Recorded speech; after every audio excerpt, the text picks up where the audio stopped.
Bonjour à tous et bienvenue pour un nouvel Aquavideomag, bien sûr, avec Poisson d'Or et David. Bonjour David. Bonjour Patrick, bonjour à tous.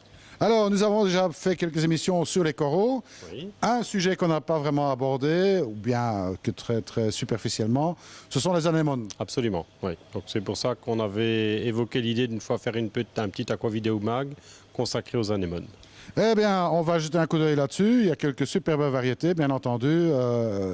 Pas à mettre dans toutes les mains, dans le sens où on ne peut pas toujours mettre n'importe quel poisson avec n'importe quelle anémone. Absolument, oui. Donc, comme tu le dis bien, c'est quelque chose. Ce sont des animaux qui restent des animaux exigeants. On va passer ça un petit peu en détail tout à l'heure pendant qu'on filmera.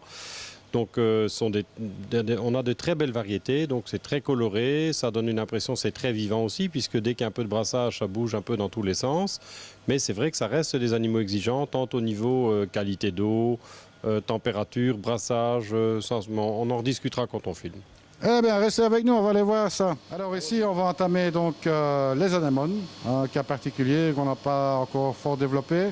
Bon, plusieurs variétés, bien sûr. Ici, premier exemple. Oui, voilà. Alors ici, on a devant nous donc, des Macrodactyla dorensis, donc une belle variété qui n'est pas toujours très facile à trouver. Alors à l'écran, on voit deux couleurs différentes, mais c'est la même variété. Donc à gauche, on a la Macrodactyla verte, à droite, la mauve. Alors, point de vue maintenance, pas vraiment de différence entre les deux. Alors, l'intérêt de cette variété-là par rapport aux autres, quelle est-elle? C'est une variété qui se déplace relativement peu et qui aime bien les zones avec du sable. C'est-à-dire qu'en règle générale, elle se met entre la base du décor et la zone sablée. Pas mal de variétés de poissons clowns l'apprécient. Ça, je pense que c'est important de le préciser aussi.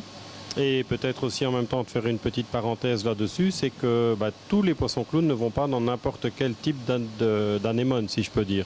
Chaque variété a un petit peu sa famille d'anémones ou sa variété d'anémones adaptée. Et si vous mettez une variété d'anémone qui n'est pas adaptée au poisson clown que vous avez, il est fort probable qu'il n'y aille jamais. Donc il faut adapter les deux. Donc deux solutions, soit de choisir d'abord le poisson clown si c'est là la priorité, et ensuite vous renseigner sur la compatibilité de l'anémone que vous mettriez avec, ou inversement, si vous dites voilà, moi j'aime vraiment bien ce type d'anémone là ou une autre, d'adapter le poisson clown qui convient. Si vous voulez évidemment voir vos poissons clown dedans, c'est un petit peu dommage de passer à côté de ça, parce que c'est toujours un très joli spectacle de voir les poissons clowns dans leur anémone. C'est ça. On va passer au bac suivant. Allons-y. Voilà. Deuxième partie, ici, d'autres variétés, bien sûr. Voilà, alors ici on a ce qu'on appelle couramment l'anémone bulle, c'est-à-dire l'Antacmea quadricolore, qui existe aussi dans différentes formes et couleurs. On a beige, on a vert, différents tons de vert bien sûr. Et on a aussi des rouges, ça c'est la forme la moins courante. Une très belle variété aussi, à la maintenance spécialement facile, qui a en outre l'avantage d'être très peu, pour ne pas dire pas du tout urticante, ce qui fait qu'elle ne représente aucun danger pour les petits poissons qu'il pourrait y avoir dans l'aquarium autrement. Donc même en récifal, on a pas mal de gens qui tiennent ça en récifal. Alors ça n'est évidemment adapté que s'il reste de la place pour une anémone, je m'explique.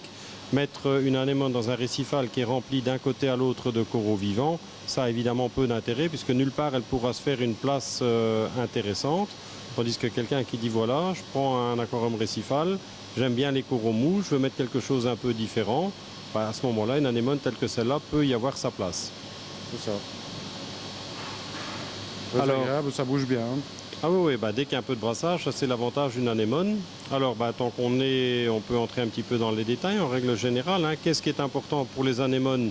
Une bonne qualité d'eau. Ce sont des animaux qui restent somme toute exigeants sur la qualité d'eau. Ça n'apprécie ni les nitrates ni les phosphates, encore moins l'eau chaude. C'est-à-dire qu'il faut faire en sorte, dans la mesure du possible, de ne pas monter au-delà de 27 voire 28. Ça devient déjà la limite pour les anémones les plus sensibles. Et une bonne oxygénation, c'est-à-dire un bon brassage, un écumage performant. Les anémones, c'est très joli, mais ça reste malgré tout des animaux relativement exigeants au niveau des paramètres, que ce soit la qualité d'eau, l'éclairage et le brassage. Eh bien, on va passer au bac suivant. Allons-y. Alors, voilà encore une autre variété. Voilà, ici on a devant nous des Heteractis crispa. Donc ça c'est la variété de prédilection pour les amphiprions cellaris. Alors ici on a mis une autre variété qui sont des Polymnus, ils y vont également. Là aussi, l'Heteractis crispa, le réel intérêt c'est quoi? C'est que c'est une variété qui ne se déplace pas énormément. qui n'est pas du tout urticante. Et donc dans un récifal où il reste de la place, c'est une variété intéressante également. Surtout pour les Ocellaris, bien sûr. Le contraste évidemment au niveau couleur qu'on peut avoir entre l'Ocellaris et la Crispa. On va voir tout de suite quand dans les Heteractis crispa, il y a différentes formes en couleur également. Ici on a ce qu'on appelle la commune, c'est-à-dire dans les tons beiges avec le bout des tentacules un petit peu violette. Et alors on va voir tout de suite qu'on a des variétés dans les tons blancs ou jaunes. Bon, à remarquer que c'est pas toujours facile de trouver des anémones. Hein. Non, non, ça reste des animaux pour lesquels l'offre n'est pas toujours ce qu'elle voudrait. Ce ne sont pas des animaux qui sont toujours faciles à trouver. Donc ça, si vous cherchez une variété en particulier, pas hésiter à vous renseigner sur la disponibilité avant de faire la route si vous venez de loin. Alors voilà, du très coloré ici. Du très coloré, donc on a de l'Heteractis crispa blanche. Donc là aussi, si on regarde un peu en détail, on voit bien que le bout des tentacules est un peu violette. Et alors on a toujours l'Heteractis crispa jaune, donc exactement les mêmes exigences que celles qu'on vient de voir qui sont les communes. La seule différence c'est la couleur évidemment. Donc pour le reste, même genre de cas de figure, un bon brassage, une bonne oxygénation et pas d'autre chose. Ça sont des facteurs vraiment importants pour les anémones. Donc aussi des anémones qui ne se déplacent pas de trop. Oui, ça sont des variétés qui ne se déplacent pas spécialement beaucoup. Toutefois, on n'a jamais la garantie. C'est pour ça qu'il faut faire en sorte de garder de la place. Une anémone peut potentiellement toujours se déplacer. Ça, il faut le savoir, c'est important. C'est une des raisons pour lesquelles on doit faire attention. Souvent, les gens veulent mettre ça dans des nanos. Alors, ça peut être fait, pourquoi pas, mais à ce moment-là, ça devient l'anémone, la pièce principale du nano. Donc, on met quelques pierres vivantes, on met une anémone, quelques poissons clowns et pourquoi pas d'autres petites choses à côté. Mais à ce moment-là, on ne va pas mettre des coraux, des choses comme ça. La seule contrainte, c'est qu'il faut faire attention à la température. Un anneau dans un local qui aurait tendance à monter en température l'été, ça peut poser des problèmes pour l'anémone, comme pour les coraux les plus exigeants d'ailleurs. C'est ça. Alors on va peut-être voir une dernière variété ici de coraux qui est assez répandue malgré tout. Oui, on va aller voir ça tout de suite. Alors ici, nous sommes sur les anémones carpettes. Voilà, les anémones couramment appelées carpettes, qui sont les Stoicactis. Là aussi, elles existent dans beaucoup de couleurs et de variantes différentes. La plus commune étant la beige. Après, on a les vertes. On a occasionnellement les verts plus clairs qui tirent un peu sur le jaune. Des bleus violettes, comme on peut voir maintenant apparaître à l'écran. Et beaucoup plus rarement aussi des rouges.